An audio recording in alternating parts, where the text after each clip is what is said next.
Maharaj Shri Prabhupada ki, Ananta Koti Vaishnava Vrinda ki, Namacharya Shri Krishna ki, Ram Sakho Shri Krishna Chaitanya Prabhu Nityananda Shri Advaita Gadadhara Srivasadi Gopal Shri Radha Krishna Gopal Gopinath Shyamkunda Radha Kundi Gopal Vrindavan Dham ki, Navadvip Mayapur Dham ki, Ganga Yamuna Mahi ki, Bhakti Devi ki, Tulsi Maharaj ki, ISKCON founder Jaya Shri Prabhupada ki, all glory to the assembled devotees, all glory to the assembled devotees, all glory to the assembled devotees, glories to Guru and Granth.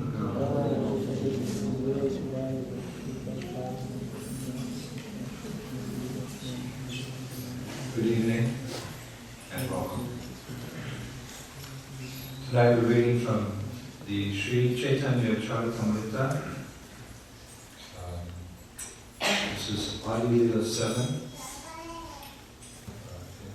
Chapter is entitled Lord Chaitanya and Five Teachers, and we'll read text number 83. Jai Jai Sri Chaitanya Jai Nityananda. Jai Jai Sri Chaitanya Jai Nityananda. Jai Jai Sri Chaitanya Jai Nityananda. Jai Jai Sri Chaitanya Jai Nityananda. Jai Advaita Chandra Jai Gaura Bhakta Vrinda. Jai Advaita Chandra Jai Gaura Bhakta Vrinda. Jai Advaita Chandra Jai Gaura Bhakta Vrinda. Jai Jai Sri Chaitanya Jai Nityananda. Jai Jai Sri Chaitanya Jai Nityananda. Jai Jai Sri Chaitanya Jai Nityananda. Jai Jai Sri Chaitanya Jai Nityananda. Jai Advaita Chandra Jai Gaura Bhakta Vrinda. Jai Advaita Chandra Jai Gaura Bhakta Vrinda. Jai Advaita Chandra Jai Gaura Bhakta Vrinda. Jai Krishna Nam Maha Mantrera Etash Bhava Ye Jape Hare Krishna Upajai Bhava. Translation: It is the nature of the Hare Krishna Maha Mantra that anyone who chants it immediately develops his loving ecstasy for Krishna. Purport. In this verse it is explained that one who chants the Hare Krishna mantra develops a bhava, ecstasy, which is the point at which revelation begins. It is a preliminary stage in developing one's original love for God. Lord Krishna mentions this bhava stage in the Bhagavad Gita 10:8. Aham sarvasya bhavo matta sarvam avartate iti matve bhashante mam Buddha Bhava Samamgita. I am the source of all spiritual and material worlds. Everything emanates from me. The wise who know this perfectly engage in my devotional service and worship me with all their hearts. A neophyte disciple begins by hearing and chanting, associating with devotees, and practicing the regulative principles, unless he vanquishes all of his unwanted bad habits. In this way he develops attachment for Krishna and cannot forget Krishna, even for a moment. Bhava is the almost successful stage in spiritual life. A sincere student orally receives the holy name from the spiritual master, and after being initiated, he follows the regulative principles given by the spiritual master. When the holy name is properly served in this way, automatically the spiritual nature of the holy name spreads. In other words, the devotee becomes qualified in offenselessly chanting the holy name. When one is completely fit to chant the holy name in this way, he is eligible to make disciples all over the world, and he actually becomes Jagat Guru. Then the entire world, under his influence, begins to chant the holy names of the Hare Krishna Maha Mantra. Thus, all the disciples of such a spiritual master increase in attachment for Krishna. And therefore, he sometimes cries, sometimes laughs, sometimes dances, and sometimes chants. The symptoms are very prominently manifest in the body of the pure devotee. Sometimes when our students of the Krishna conscious movement chant and dance, even in India, people are astonished to see how these foreigners have learned to chant and dance in this ecstatic fashion. That's explained by Chaitanya Mahaprabhu. However, actually this is not due to practice, for without extra endeavor, these symptoms become manifest in anyone who sincerely chants the Hare Krishna Mahamantra.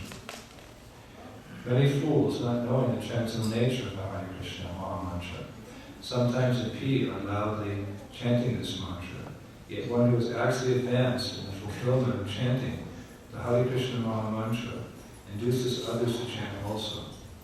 Krishnadas Kaviraj Goswami explains, Krishna Shakti Vinanahi Tara Pravatana, and thus one receives special power of attorney from the Supreme Personality of Godhead, he cannot preach the glories of the Hare Krishna Mahamantra. As devotees propagate the Hare Krishna mantra, the general population of the entire world gets the opportunity to understand the glories of the holy name. While chanting and dancing or hearing the holy name of the Lord, one automatically remembers the Supreme Personality of Godhead. And because there is no difference between the holy name and Krishna, the chanter is immediately linked with Krishna. Thus connected, the devotee develops his original attitude of service to the Lord. In this attitude of constantly serving Krishna, which is called bhava, he always sings to Krishna in many different ways. One who has attained this bhava stage is no longer under the clutches of the illicit energy. When other spiritual ingredients such as trembling, perspiration, and tears are added to this bhava stage, the devotee gradually attains love of Krishna. The holy name of Krishna is called the Mahamantra. Other mantras mentioned in the Narada Panchatantra are known simply as mantras. The chanting of the holy name of the Lord is called the Mahamantra.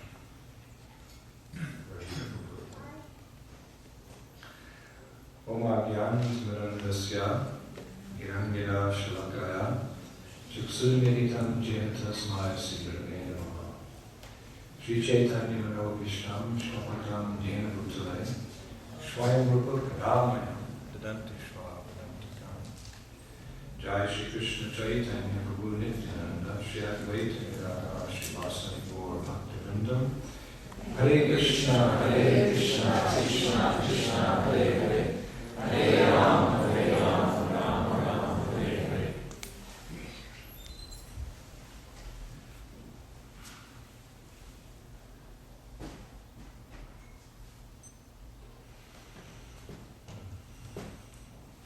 Very profound subject matter.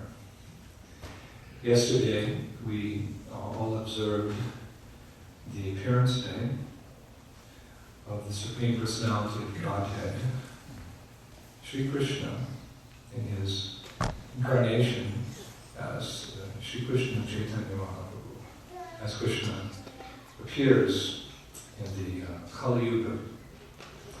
And we discussed his personality and some of his pastimes. And this evening, continuing in the same mood, we would like to discuss the mission of Chaitanya Mahaprabhu, which is very evident from the verse this evening. And we know well that he appeared to introduce the chanting of the Hare Krishna mantra, Mahamantra, as the Yuga Dharma, or the religion for the age. As we've discussed many times, the Lord appears in every age to introduce the appropriate process of self-realization, religion. 4 times, because there's 4 ages, Satya, Treta, Dwapara, and Kali. Several months ago I was doing a program and discussing a similar subject matter, and one of the guests asked, well, why not just one process for all the ages? Why not just one religion for each age? Why 4 different ever ask a question like that with a newcomer, you could say an obvious question. Why does there have to be 4 different processes? Why not just make it simple? One process for every age. I thought about it for a moment, and I thought, well, because people are different.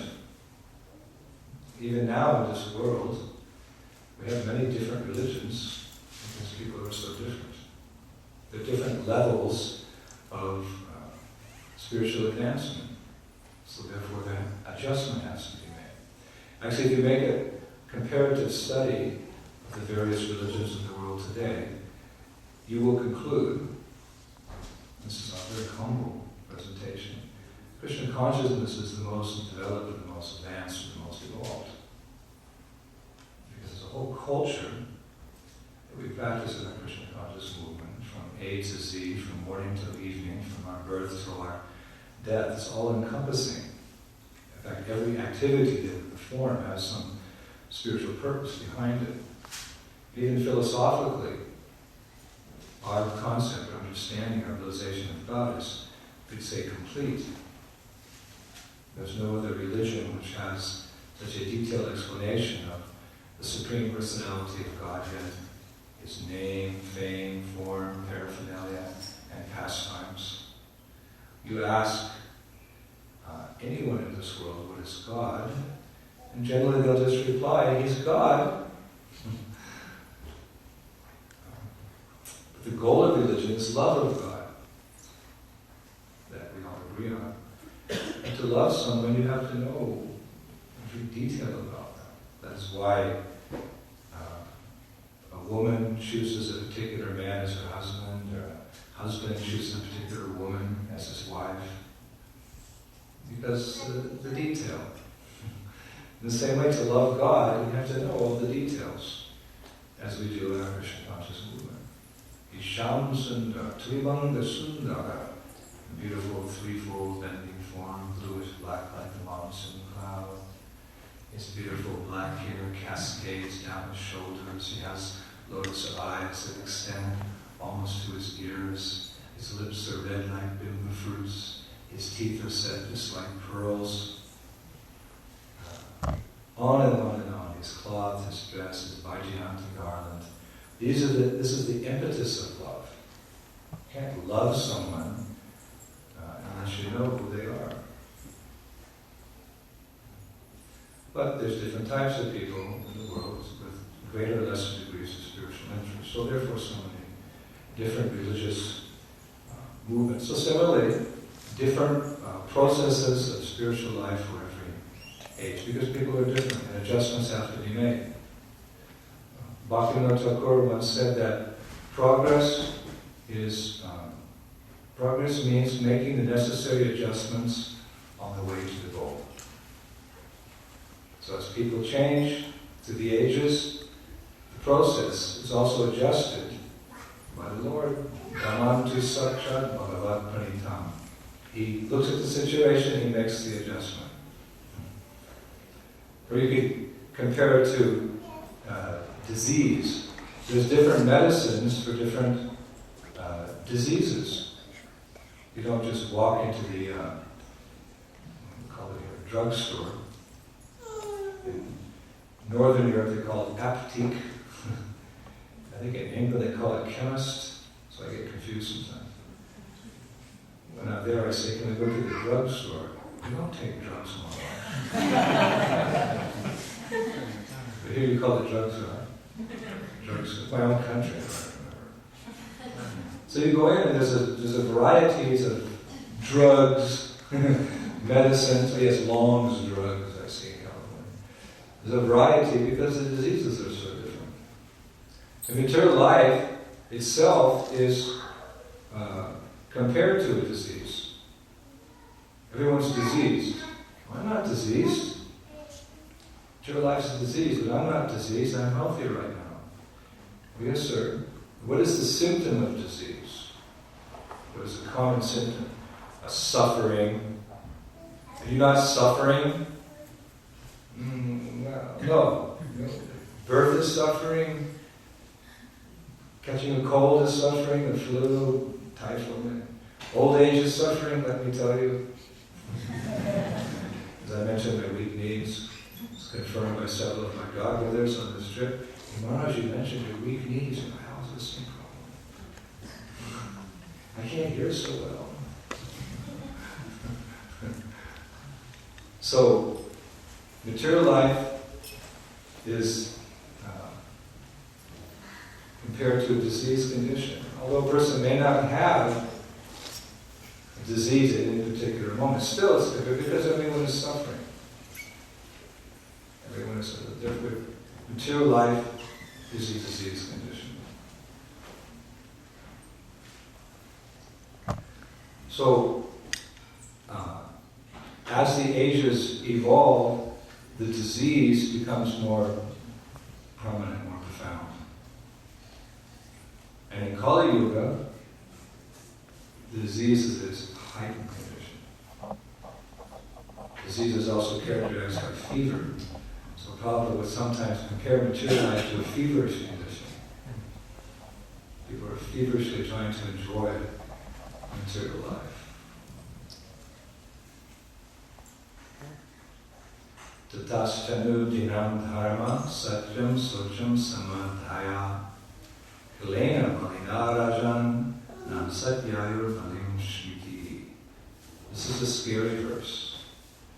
Sometimes when I'm traveling and the children come, they want to hear stories. So I say, do you want to hear a happy story or do you want to hear a scary story? Happy. You're a little Vaishnava. Sometimes the children, they want to hear the scary stories. I say, no, but they're really scary. We want to hear them. It's a really scary story. Well, this verse is a scary verse. Tatashtanu dhinam dharma satyam socham shamadhaya Galena malina ajan nam satyayur valim shmiti. It's scary. You have to wake us up. Because of the powerful influence of the age of Kali, religion, truthfulness, cleanliness, mercy, austerity, duration of life, physical strength, and memory will diminish day by day. It's a scary story. Of course, it doesn't affect us because we're immunized by the chanting process which protects us. Kulera dosha nidhe rasha asti ekamavana kirtanadi Krishna sin. We get the immunization. If you're immunized, you can go into an area which is full of disease and not be affected. This is the occupational hazard of being a traveling preacher. They talk about occupational hazard. When you work in the factory, occupational hazard when you get banged up on the machine or injured. So occupational hazard if a traveling preacher is you have to get all the inoculations, vaccinations. When you go, it hurts a little bit. I've had yellow fever. I constantly get my tetanus shot updated. I used to get injections for hepatitis. I forget what they call that injection. I stopped taking it. Then that year I went to India and I got hepatitis. So you get the inoculation, and you don't have to be afraid. You can go into the area. So we get the inoculation. Hare Krishna, Krishna Krishna, Hare Hare, Hare Ram, Ram Ram, Hare Hare. But with knowledge, with wisdom, we see these verses come to life. Actually, this is. Shastra comes to life when one studies and one sees the world through the eyes of the scripture. This is how we see the world. It's said that a saintly person, he doesn't see with his eyes, he sees with his ears. And this is a wonderful experience. Therefore, Prabhupada said, my only complaint is my disciples don't read my books. It's a wonderful experience to dive deep into the philosophy. Into the eyes of Guru, Shastra, and Sadhu, see how the world is really working. This is how we're me're meant to see. We're meant to use intelligence. It's a special gift of God. Our intelligence, buddhi, to become Buddha, enlightened ones. So we see the world through the Shastra, and we see it gives you great faith when you read a verse like this and you look at the world. Dastanu dinam dharma satyam socham samadaya kalena marinara shanam satyam. Memorize these verses. Probably if you memorize a verse like this and you speak it 7 times in your discourses, it's yours. It's very valuable. People are shopping for valuable commodities in the stores, thinking that these things will give them great pleasure. Nothing more pleasurable than memorizing a verse like this and having it as yours, armed with knowledge, stand and fight. Which is his story. This is real wealth, this is real opulence. And you can see the world. It's true. Religion, truthfulness, cleanliness, mercy, austerity, duration of life, physical strength, and memory diminish day by day. That means every 24 hours, these things have diminished in the world. The cumulative effect is a very horrible situation. It's a very diseased condition. Like you could say, what is the different stages of cancer? I think there's a 4th stage, right? 4th stage, doctors say there's nothing they can do. So we're like in 3rd stage now. It's only 500 years into 5,000 years into Kali Yuga, and it's a 3rd stage cancer. So a very strong medicine, an antidote, is required. And that antidote is a mantra. Hare Krishna, Krishna Krishna, Hare Hare, Hare Rama, Rama, Hare Hare. Mantra can also act as antidote. When I first went to India, it was in 74, or I don't remember. I don't think it was as early as 73. 74, and we were walking. We went to Ekachakra, to Lord Nityananda's appearance place, and we got a little lost. And then there was one farmer, and he was working.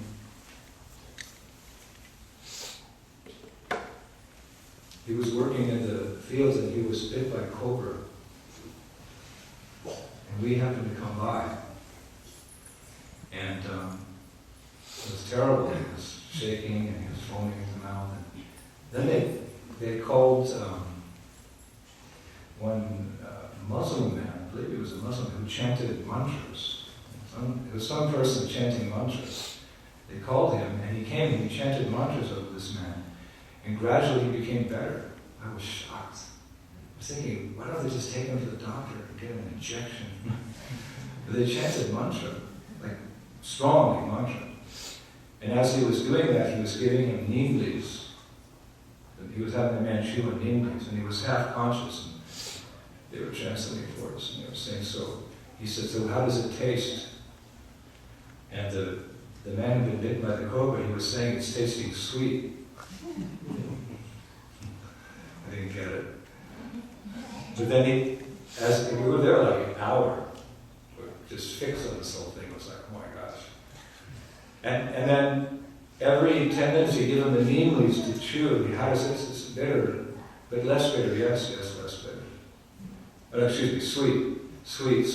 And now it's less sweet. And finally, he vomited this black liquid, which I assume was the poison.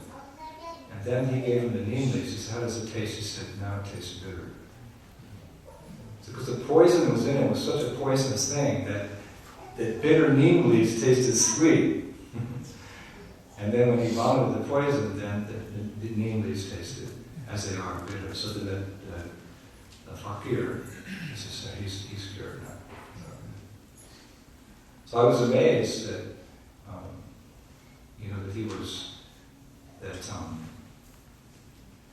that he was cured by mantra.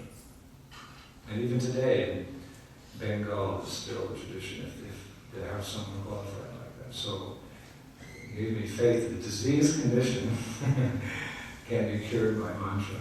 And the total disease condition altogether, a disease condition of material life, all suffering, can be overcome by this very powerful antidote. So therefore, what was achieved in previous ages, or a long duration of time, can be achieved in a very short time in this age. Krite yad hayato Vishnu, Tvaitayam Vishito Mokai, Dwapare Paricharyayam, Palota Hari Kirtana.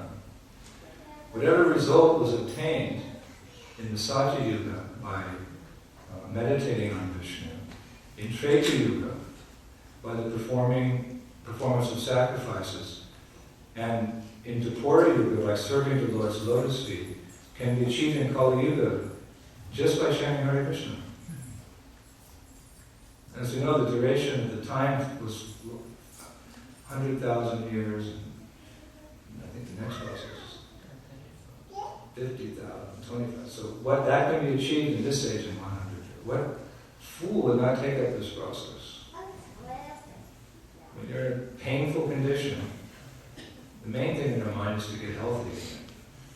Death, disease, and fire. You don't procrastinate. You take care of it immediately.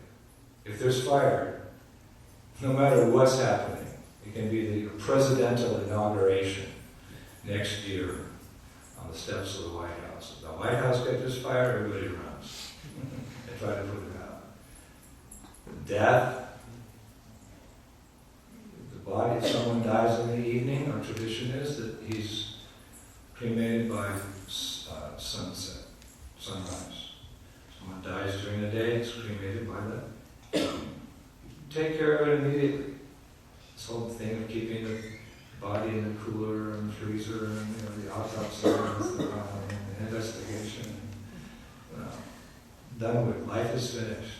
The soul has gone on. So, fire, death. And disease must, if you don't take care of it, it gets worse. Like I've got a little problem here with one of my, what do you call these teeth in the back? Molars?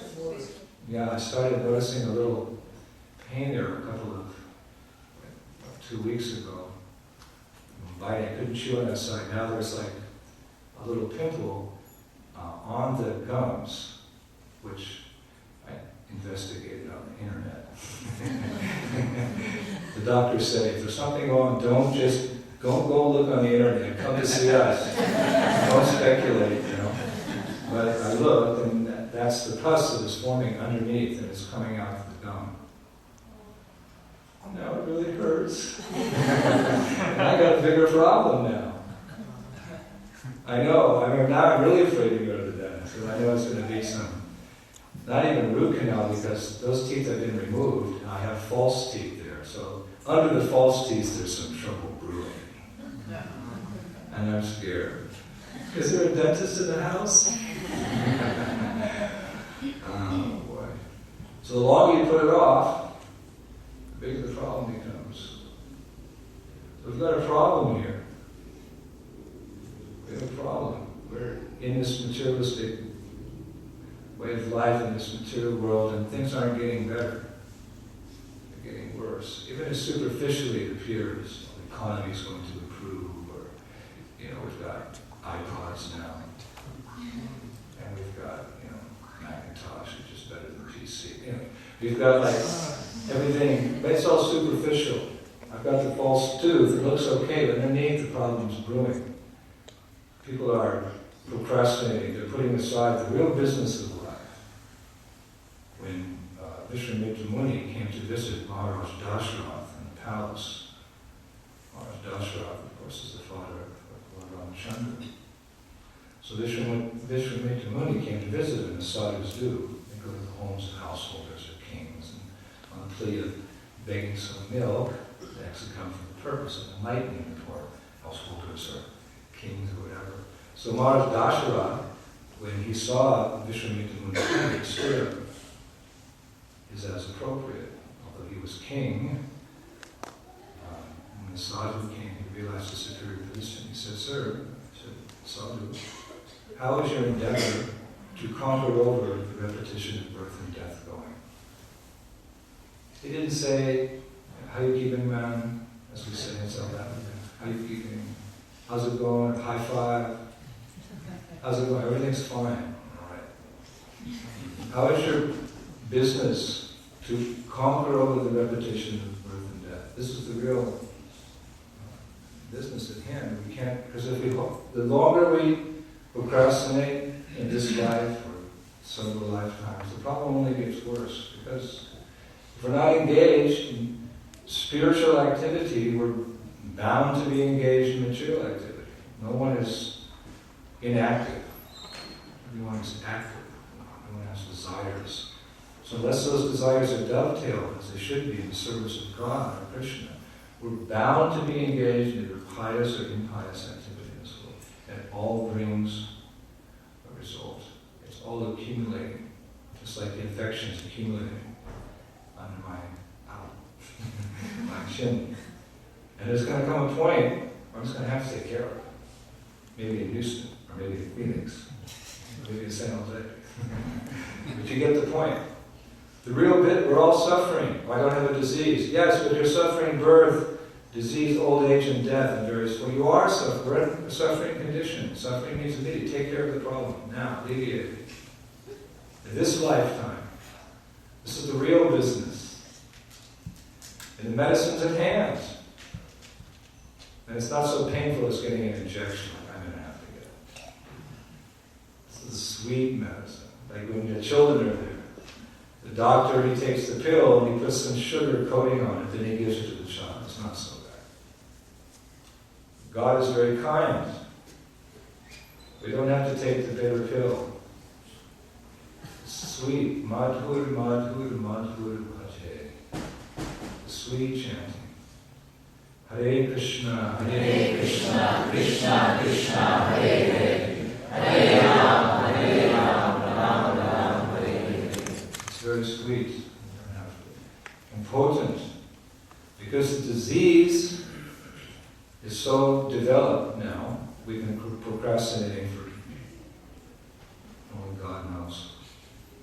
The disease is very severe. So therefore the medicine is very potent. How can be potent? Just singing. Oh my Lord, your holy name alone can render all benedictions upon the living entities. Thus, you have hundreds and millions of names like Krishna, Govinda, etc. And note, you have invested all your transcendental energies in the sound of your holy names.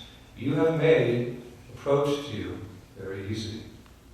Unfortunate as I have very little attraction.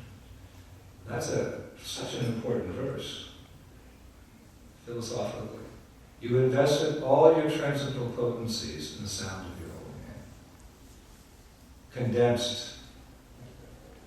So the sincere practitioner will experience that. And therefore, because it is the authorized medicine, it's working all over the world. To such a degree that Kaviraj Goswami goes so far to say that this holy name is delivering so many people. Then, now, and in the future, it's delivering so many people that he actually says, this is the incarnation for the age. Kali Kali Nama Rupa Krishna Avatar, Nama Pete Hai Sharva Jagat Nishta. That's another verse that we would like to have on our in our hearts. In the age of Kali, the holy name of the Lord is the incarnation of the Lord. And he says, Namo Pete Maya Sharva Jagat Nishra. Jagat means what? Jagat means, Prabhupada mentioned in the verse, he said Jagat Guru, the spiritual world of the whole universe, the whole world. So Jagat Nishtara means the universe. By this holy name, the whole universe is delivered. Is this some exaggeration? No. It's already happened once, we mentioned yesterday. During the appearance of Lord Chaitanya, he drowned the entire universe in the nectarian chanting of the Hare Krishna mantra. What happened? The whole universe was liberated. To think that the glories of the holy name is an exaggeration is in itself offense. For the sincere chanter, one who has shraddha, one who has faith, is waiting to see this happen. Chiseling away at Kali Yuga by daily propagating the chanting of the holy names, realizing that one day this will actually come true. And not satisfied until it does, because that's the mission of his guru, and that's the mission of the incarnation for the sage Chaitanya Mahaprabhu. Bhaktivinoda Thakur said he will only be happy when he sees the 14 worlds chanting. Hare Krishna, Hare Krishna, Krishna Krishna, Hare Hare, Hare Ram, Ram Ram, Hare Hare. And if you think, oh, now I have, my career is going well, and I have my family, and things are going well, I'm coming to the temple, and I'm happy. But we're following the mood of our acharyas, and they're not happy until they see everyone chanting Hare Krishna, so we should follow them. So this, taking it like that, this is incarnation. Like we have Shaktalash avatar. Sometimes devotees are called incarnations. Because they're, by the grace of the Lord, they're so powerful, like Vyasadeva. He was Jivatma, but he was Shaktalash avatar. He's empowered to do that amazing feat of writing all the Vedic literatures. So this is also incarnation, although technically Lord Chaitanya is the incarnation for the age. Krishna Varnam Tusha Krishnam Shambhupam Vishvarshanam Yagnai Yutam Vayar Shanti Shu Meshaha. Those who have some intelligence left will see that and understand that. But he's introducing the process of chanting, and the chanting is doing the delivering. So Kaviraj Goswami said this is the incarnation of the age. Kali Kali Namarup Krishna Avatar. This Nam is the Krishna Avatar. It's doing the delivering. Everywhere it's going, delivering us from ignorance, delivering us to the lotus feet of Krishna. So, if it's an incarnation, then we should expect to see the holy name do the things that incarnations do. And what do incarnations do? It's no mystery. Paritvanaya saranam vinashaya duskritam. They liberate devotees and they kill demons and they establish religious principles.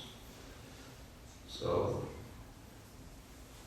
they're delivering devotees, the holy names are delivering devotees. Actually, the holy names are so powerful, they're making devotees. Most of us sitting here, we're not like Radharani.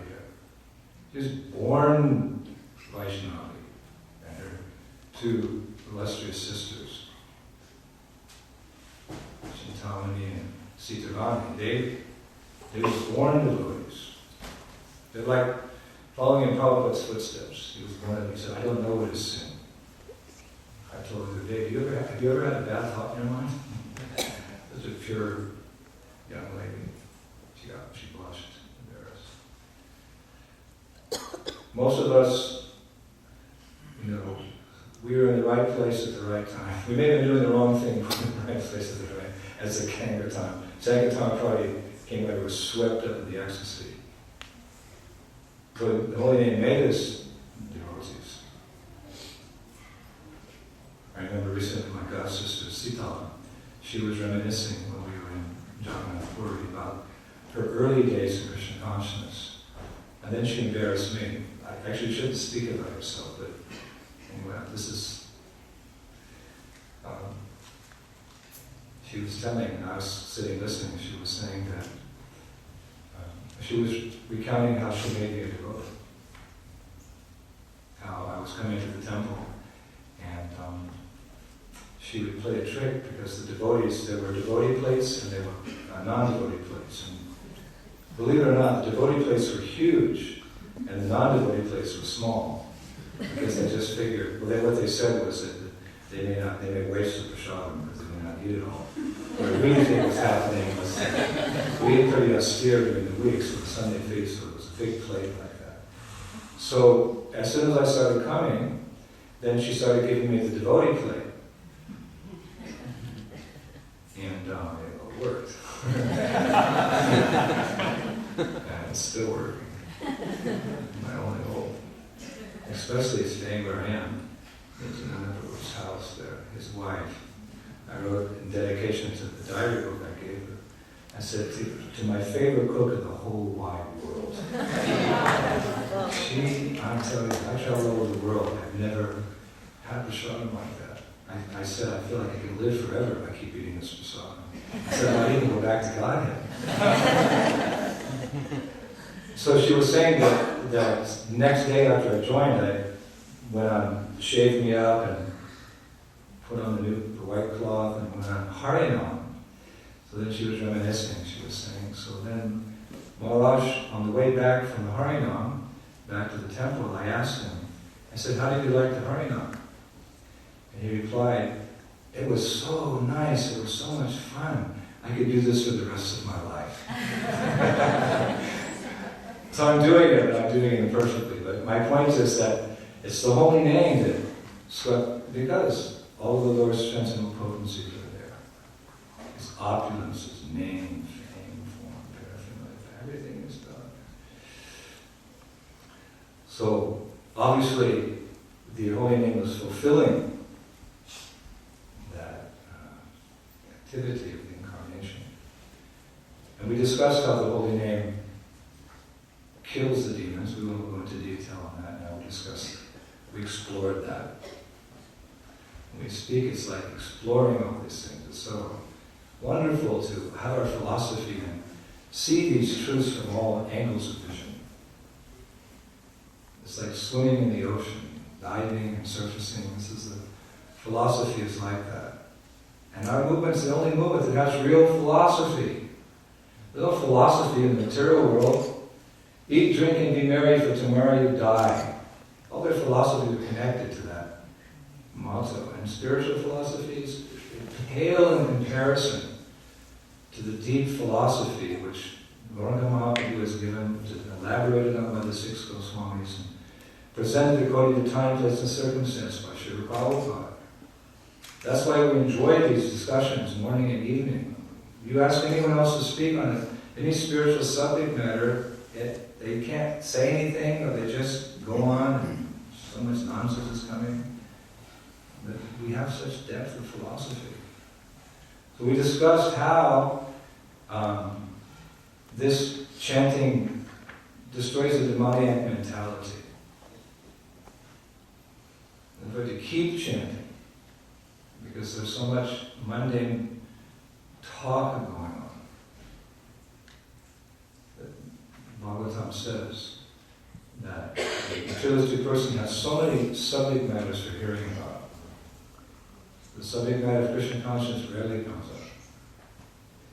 So this chanting will cure that material consciousness. But how does the chanting of Hare Krishna establish religious principles? Paritranaya sadhana vinashaya dharma samstapanartaya sambhavami yugi. How does chanting Hare Krishna, Krishna Krishna, Hare Hare, Hare Rama, Rama, around the world, how does that reestablish religious principles? What are religious principles? It's a vast subject. What is religion? But one time Prabhupada said, religion is based on the foundation of cleanliness, truthfulness, mercy, and austerity. It's like this building as a foundation. So what is the foundation of any bona fide spiritual tradition? Cleanliness, truthfulness, mercy, and austerity. You could talk about religion for hours and hours and hours and hours. But let us take it from this statement of Prabhupada. Religion is based on the foundation of cleanliness, truthfulness, mercy, and austerity. So before the members of our movement came to Krishna consciousness, they were not clean.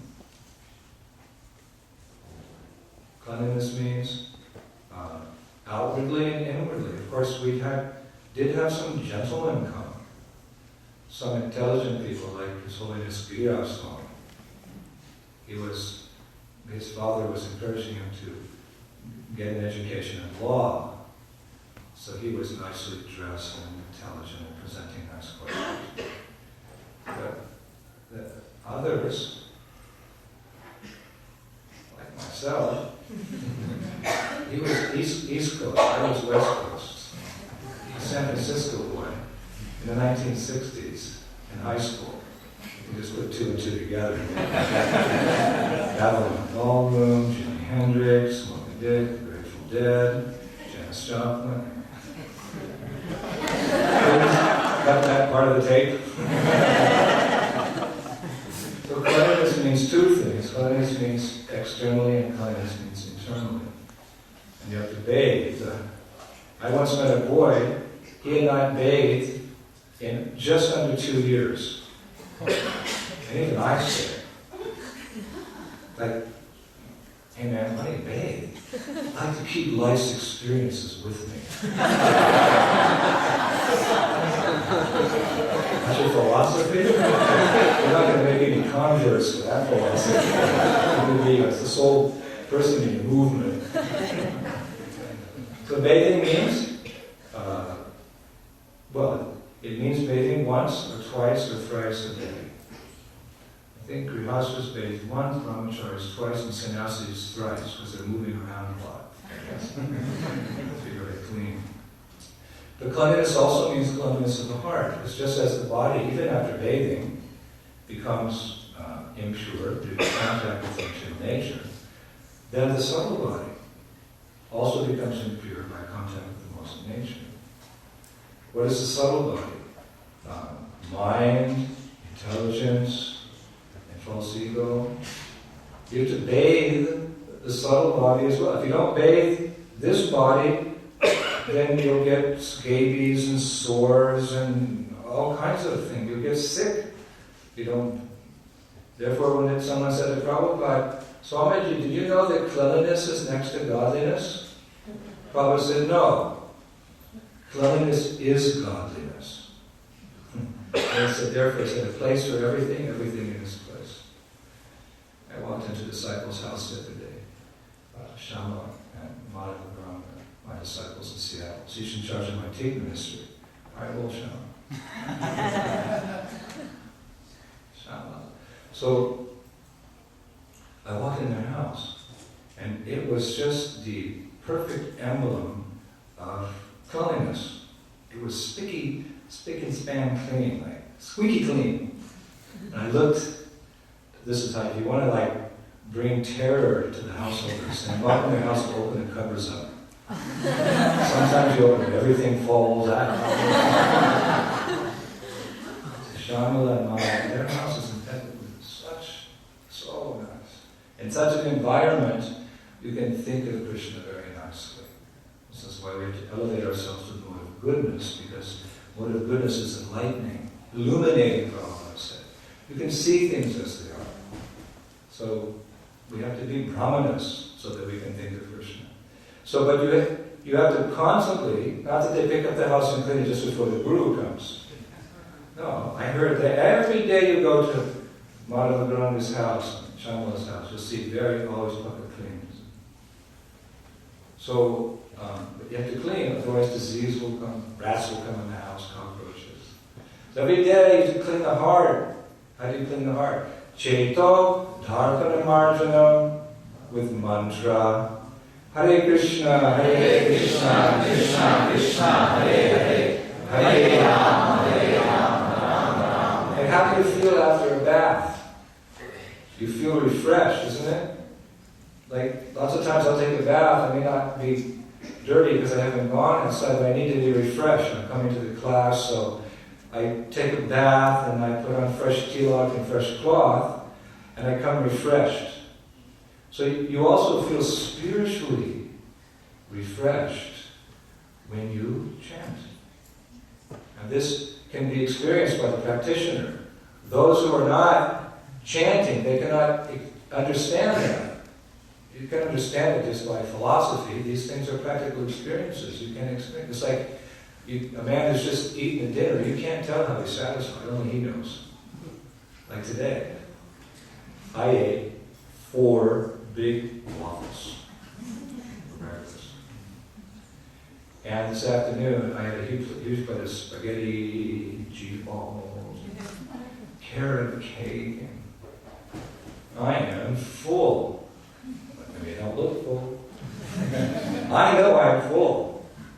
So I had to refresh myself before coming to the chant. Like that. So in the same way, when you chant, you will have this experience of a spiritual, like a refreshment, or even you could go further, rejuvenation.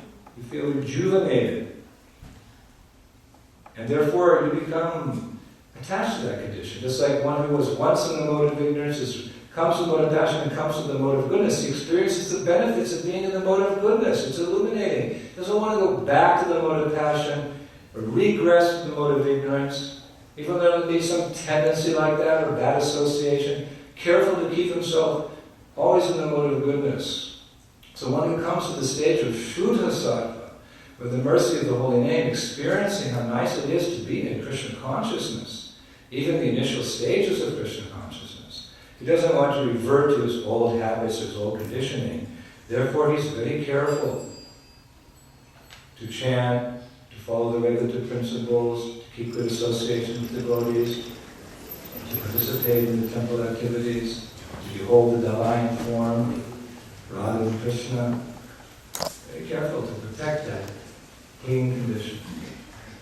So yes, this chanting of Hare Krishna is establishing religious principles. Prabhupada said, before my students came, they were dirty, downtrodden, confused, poorly dressed, but now they look just like they've come from Vaikuntha.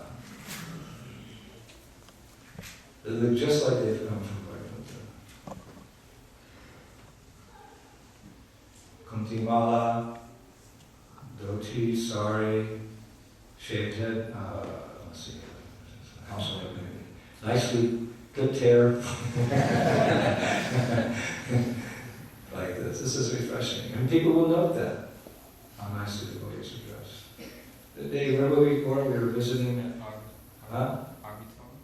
we were visiting some household in Seattle, and even the little children were dressed so nicely. Remember that? There was a little girl, just a little pucka dress, and her mother, I was there for 3 or 4 days. This is a kid, somebody just throw the shoes on, get the kid dressed and play outside. That child was dressed like a pucka Vaishnavi everywhere she went. A little Punjabi, and she had her bindi on, her kuntimala, and her hair tied back. And although she was out playing, and next time I started going to school, she was dressed very nicely. And then we should dress very nicely, representing the highest culture. And Prabhupada was always very nicely dressed. If I just close my eyes, I so many Geneva, and London, and Paris, and New York, and Detroit, and Chicago. Everything, I remember Prabhupada always dressed impeccably. Like a perfect gentleman, Vaishnava. So we should also, it's very refreshing to see someone dressed as a Vaishnava. Of course, we're householders, and not we are, you are.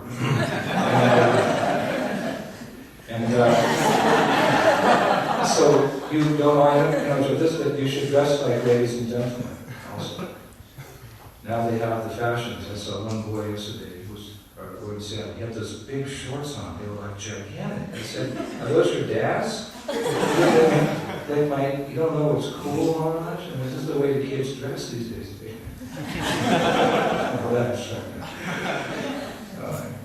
And then truthfulness. Kindness, truthfulness. When we come to Krishna consciousness, we're only speaking the truth. We're speaking the absolute truth. Raghunath Das Goswami, he was instructed by Lord Chaitanya not to hear the talk of materialistic people, not to repeat what they hear, what they're saying. This is one of the instructions we received from Lord Chaitanya. We should always be speaking. Of course, we can speak about topical subjects because we're we don't want to be naive or ignorant of what's happening, but there's a line you don't want to cross. And for preaching we can, but our main subject matter should be Krishna consciousness. So we have enough to speak about, but we don't have to speak about other things. One time, a newspaper reporter came to meet Srila Bhaktisiddhanta Saraswati in Navadvip, and he heard how Bhaktisiddhanta Saraswati Thakur was going to start a newspaper, I believe it was a daily newspaper, if not weekly, about Krishna consciousness. So that the newspaper reporter was like flabbergasted, it's an old English word, flabbergasted. How you can have enough information to print a newspaper every day about Krishna consciousness. Like, what's there to talk about that? Here in Calcutta, Kolkata, we have, there's so many crimes going on, so many politics in Bengal, so much international news. We have to pick and choose our stories. What are you going to write about every day about spiritual life? Bhaktisiddhanta Saraswati, you didn't challenge him. He was brilliant. Genius in spiritual life. He always had the right answer. So he said, well, Krishna says in Bhagavad Gita that this material world is 1/4 of his creation, and his spiritual creation is 3/4. You're the one that has to struggle for things to write about. We've got unlimited things to speak about. So when we come together, like Prabhupada says in Bhagavad Gita, in the purport, he said when sannyasis come together, they naturally speak about Krishna. Because they renounce mode of life. And renounce mode of life, they got no business speaking about mundane things. Again, that was Mahaprabhu's instruction. That's one of his instructions. So we're always speaking the truth. And again, like I said earlier, there's so many ways you can take one verse and you can have, like now in Mayapur, they're on the chapter about Lord Varaha's delivering the earth planet and his fight with Hiranyaksha. That's the verses they're studying during the GBC sessions and during the Mayapur festival. So the verses are all very similar. I've been listening to the classes of different governors, Bhakti Chaitanya Maharaj and Dhanangar Maharaj gave a class recently, and so many, Sriram Maharaj. And the verses are all very similar, but each of those exalted souls is taking that verse and giving a fresh analysis on a different angle, and giving different stories and anecdotes, and it's also very interesting. They can go on and on and on. We hear how Bhaktisiddhanta Saraswati Thakur, he lectured from the first verse of Srimad Bhagavatam for 3 months in Dhaka, now Bangladesh. Now, Dhaka, once Bhaktisiddhanta Saraswati Thakur said that Dhaka was the second Vrindavan. I couldn't figure that out. Wow. I was there a year and a half ago. How was the second Vrindavan? Of course, now it's Muslim countries. But previously there were thousands of temples in Dhaka, because that part of what was previously India was rich with our Vaishnava heritage. Jagannath Mishra's ancestral family was there, and Kundari Gujanidhi appeared there, and Amrita Thakur appeared there, and Amrita Thakur did his bhajans. It's all rich. It's historically unfortunate now that it's not open to our Vaishnava community to go and do pilgrimages. It's just across the river. So when I went to Dhaka, that same temple that he spoke that 3 months lecture from, it's there. And the same seat is there. The same place of Srila Bhaktisiddhanta Saraswati. So when I went there with one of my disciples, we sat at that place and we read that verse, the first verse of the Bhagavatam, and that long purport, we read it over and over for a couple hours, just there and chanted, just to kind of relish that historic importance of that place.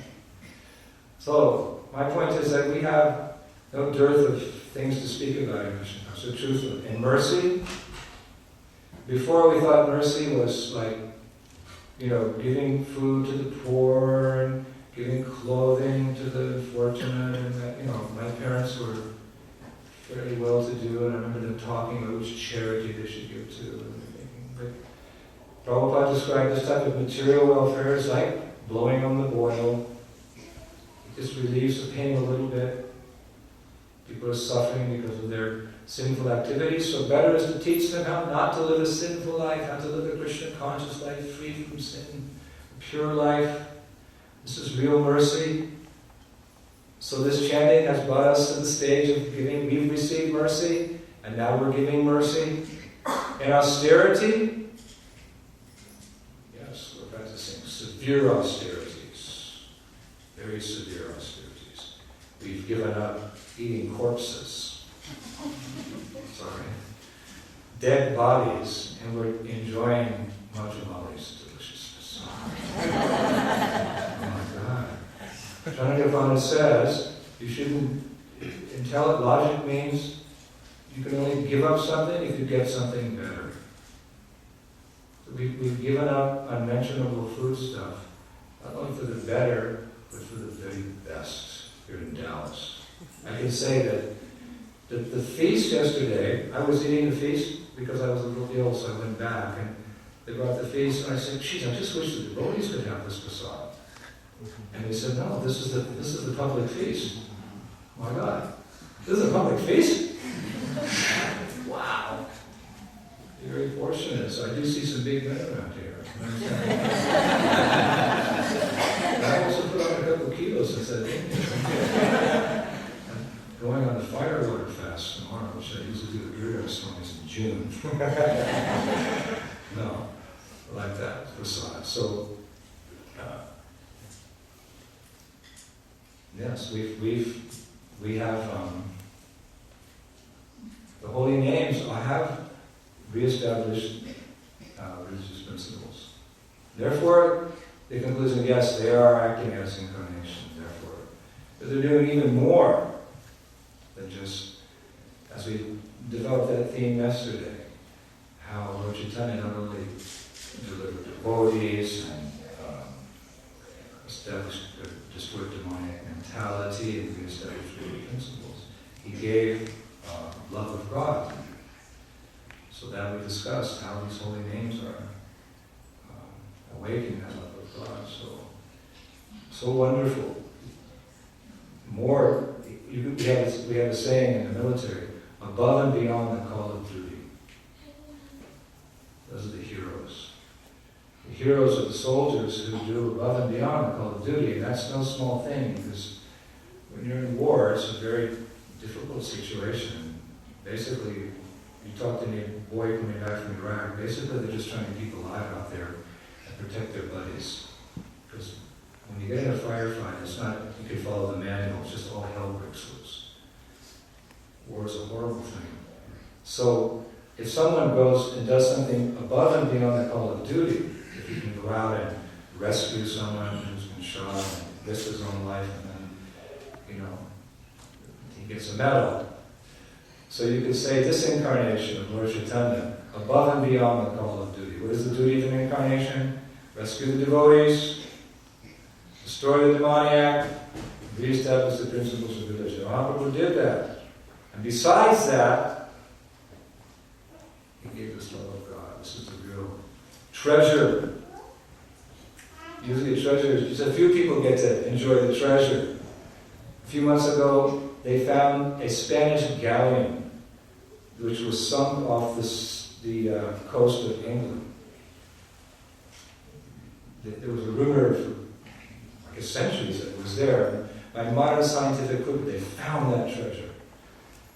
And the government says that the treasure hunters, they get, I think, 60%, and the government gets 40%. But, no one comes out poor with billions of dollars of gold coins. Everyone dreams, I wish I found that treasure. But what is a real treasure? Hare Krishna, Krishna Krishna, Hare Ram, Ram Ram. That gold doesn't destroy the sinful reactions in their heart and uproot the material desire. It doesn't bring tears to the eyes, some kind of tears, but not tears of ecstasy.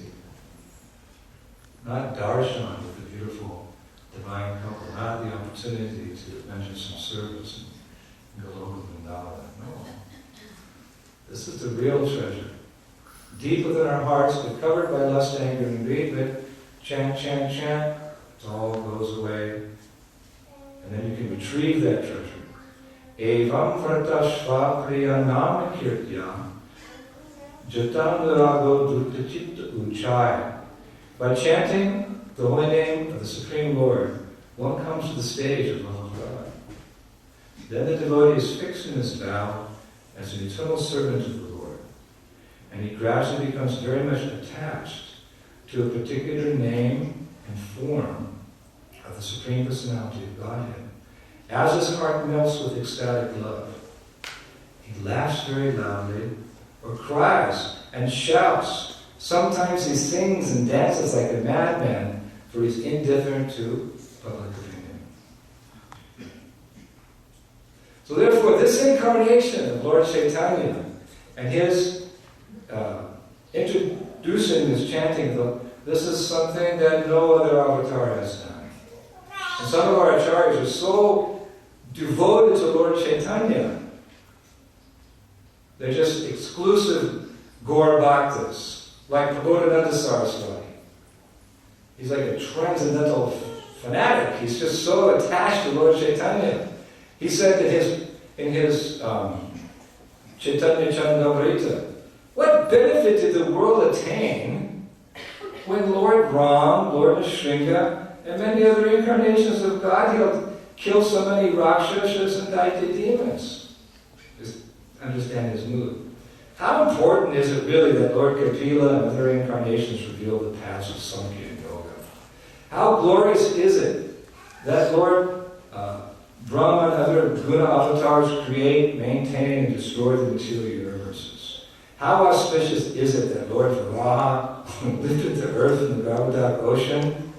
We do not consider any of these activities to be very important. The most important thing is that Lord Chaitanya has revealed the great splendor and pure love of Krishna. Let us glorify that Lord Chaitanya Mahaprabhu. Not that we consider the other things insignificant, but in comparison to what Gauranga Mahaprabhu has done, and each of us can experience it, and what is going to be done, oh, he's the most magnificent. This chanting is our life, it's our soul, it's our real desires, it's our spiritual desires. Therefore, Rupa Goswami concludes in his Pradipali, he prays, now that we have become your devotees, your holy names have affectionately created a jubilant festival in our mouths. Your bodily splendor, like a dark rain cloud, has become the black raiment of our eyes, and the music of your flute has become the ornament of our ears. O Lord, we no longer take pleasure in material desires. Just see the formula. We no longer take pleasure in material desires as a result of sweet kirtan of your holy name. O Lord, material desires no longer appear beautiful to us. Shri Chaitanya Charitamrita ki jai, Kaviraj Goswami ki jai, Srila Prabhupada ki jai, Golok Premdad Harinam Sankirtan ki jai, Shri Nam Prabhu ki jai, Hare Krishna Mahamantra ki jai, Srila Prabhupada ki jai,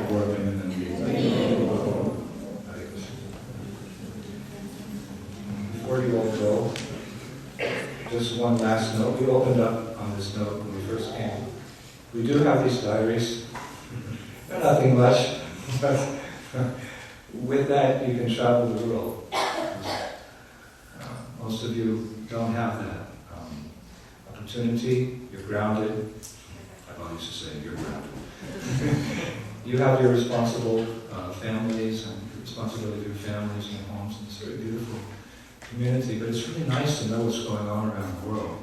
And therefore Prabhupada very much approved when one of his disciples started what was called the Sankirtan newsletter. I think it's been revived recently.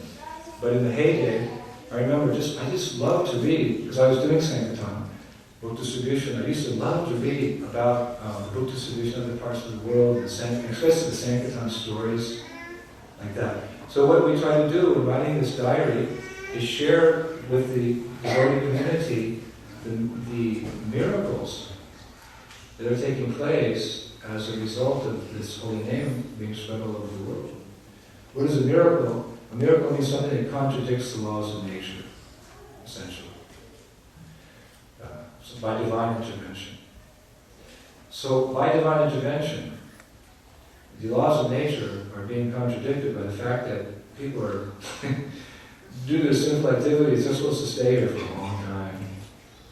They're all being delivered by Lord Chaitanya chanting Srila Prabhupada. Each little story is unique in and of itself.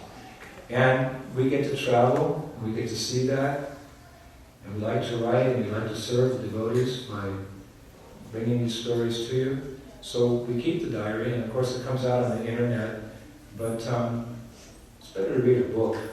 You know, it's internet. I have all Prabhupada's books on the internet, on my folio, and I have there's nothing like, taking the book itself. It's just, I don't know, it's just taking the book in hand and reading. It's better than on the computer screen. So, and for posterity, and to help little old me in our efforts to serve the Sankirtan mission in the various ways that we're doing. We've published this year's volume, number 8, about 20 chapters, and there's some pictures there. You can get it, you can read it. Hopefully it will inspire you, and it will also help our preaching. And Torchlight Publications has come up with this brilliant idea that for a special limited time offer, you can get the past five volumes. If you missed out, there's 5 volumes as a set. You can get the complete set if you missed out. And there's a bonus CD, something I sang somewhere before. So you can get all that. You just take this paper, this paper, and you can fill it out and send in your donation, and you get the 5 past diaries plus the CD. I think it's the Pradakamalam CD that will be mailed to you. So Gaura Prabhu will be standing here with this special offer. 5 volumes from the past, and keep your set. And be kind, be merciful, help us out. We sell them for $20. It's not a lot because it costs to get 11 or 12 back to the publisher, and there's the shipping costs and everything. So take as many as you can. And we'll sit here for a little while, and if you'd like to take one this evening, then we'll sign the book for you. And if you give a check, then you can make it out to Friends Forever. That's our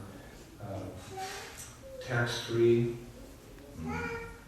facility. You take it off your taxes. Yes. So anyway, I'm leaving tomorrow morning for Houston, and I wanted to thank all of you once again for your wonderful association. I really enjoyed myself here in your association, and I appreciate the opportunity to speak a little bit with all of you. I'll leave with very nice memories of our kirtans and our talks, and I will definitely remember the Prasad. Thank you very much.